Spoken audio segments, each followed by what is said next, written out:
Hello everybody! ¿Cómo están? Ian Lewis here and welcome to Exploring Together, the YouTube show where we try to discover something new every day, where we try to find the hidden gems of this world, and of course, where we try to have fun with new adventures every day. Today, I'm excited to announce that we are in the city of Utrecht, and damn, there are tons to explore because this city is pure history.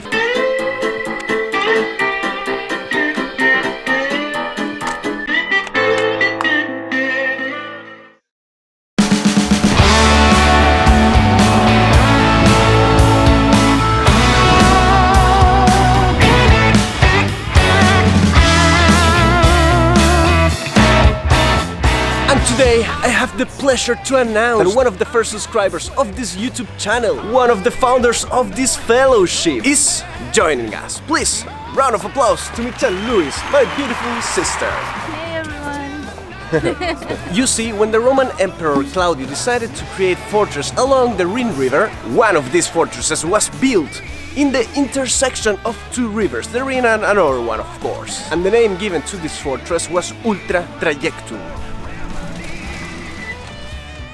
Nice vibe. If there is only one thing that time can guarantee you, that is change. And with time, the name of Ultra Trajectum changed to a Dutch abbreviation, Utrecht.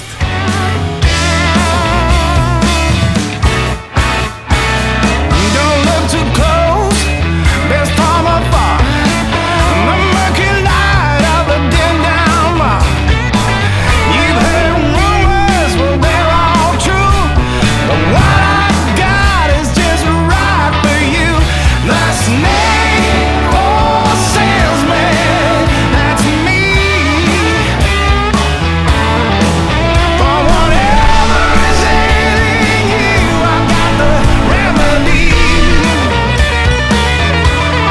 Yeah, that snake oil salesman, that's me. It is important to mention that in the 7th century, the Roman Catholic Archdiocese installed themselves in Utrecht. Just as a reminder, the western side of the Roman Empire by this time has already fallen, and the Roman Catholic Church is just a way to differentiate it from the Orthodox Catholic Church. Ian, what are you talking about churches? The reason why I'm telling about the installation of the Roman Church in Utrecht is very important because back in those old times, having an archdiocese, that's a hard word to pronounce, archdiocese, used to be meaning of power, in terms of cultures, in terms of trading, in terms of influence. And taking into consideration the archdiocese in the 7th century, plus the fact that Utrecht is in the middle of the Netherlands, made of this city the most important one in the Netherlands until the Golden Age, when Amsterdam surpassed it. And now, taking into consideration all of these interesting facts, we arrive to the main building of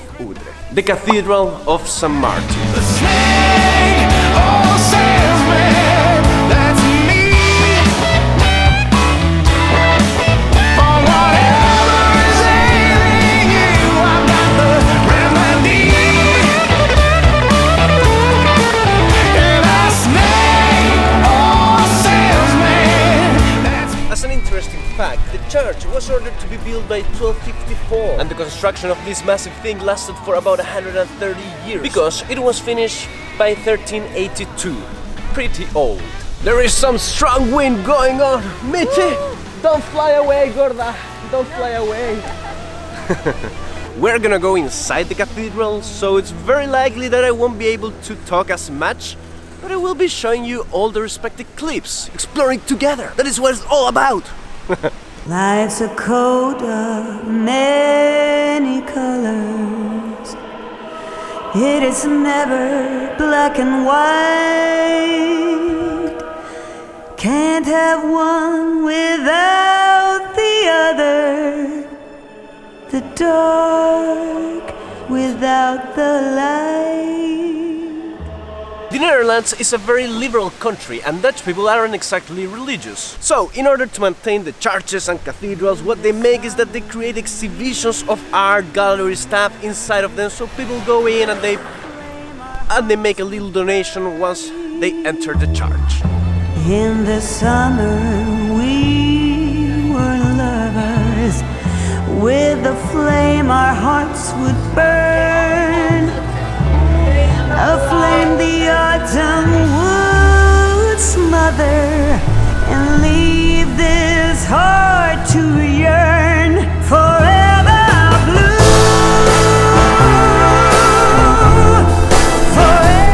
year 1672 was considered by Dutch people as the year of the disaster, because they were pretty much invaded by all the countries that limit with the Netherlands. United Kingdom, France and Germany pretty much swept away completely this city. Heaven know that without you I'm forever blue.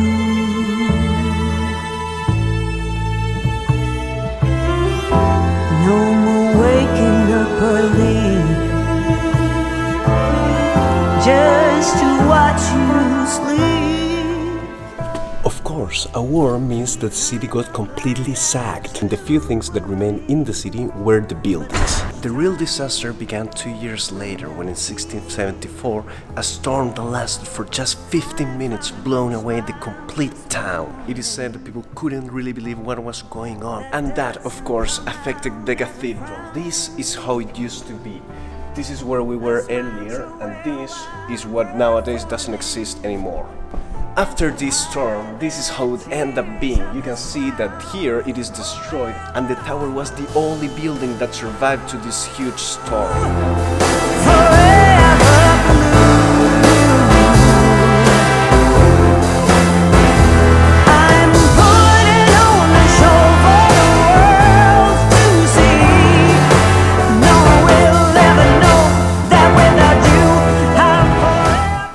Look at these small steps!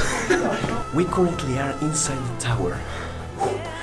It has 465 steps to get to the top, and that's where we're heading.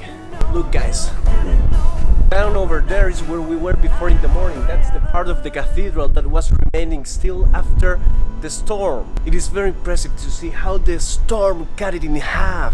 But more impressive is noticing that a tower that was built for religious purposes has been and still remains as a monument that shames Dutch pride, and it is deeply attached to the liberal and non-religious personality of this society.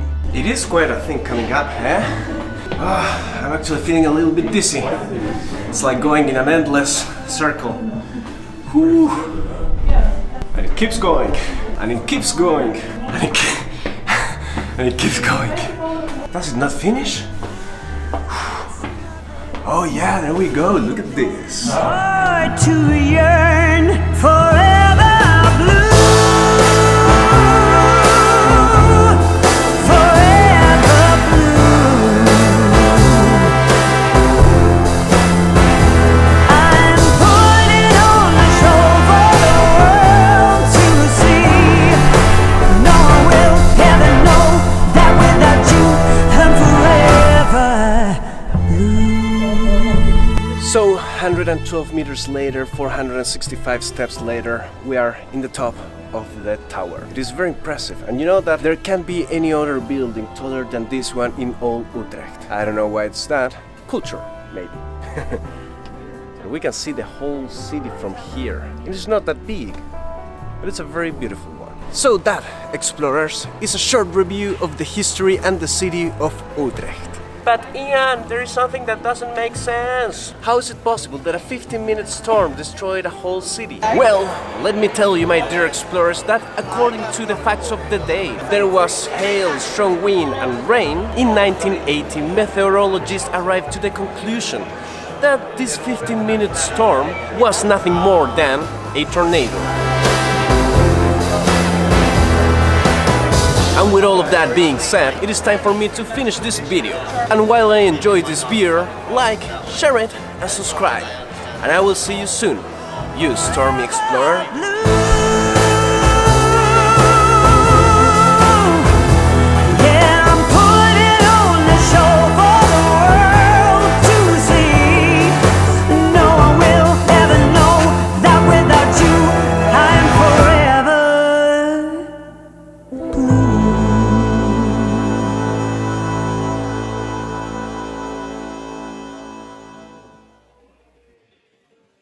In the próximo episodio of Exploring Together. It was like nowadays refrigerator. Tommy! Did you find the herring? Oh no, Tommy! Let's go for it.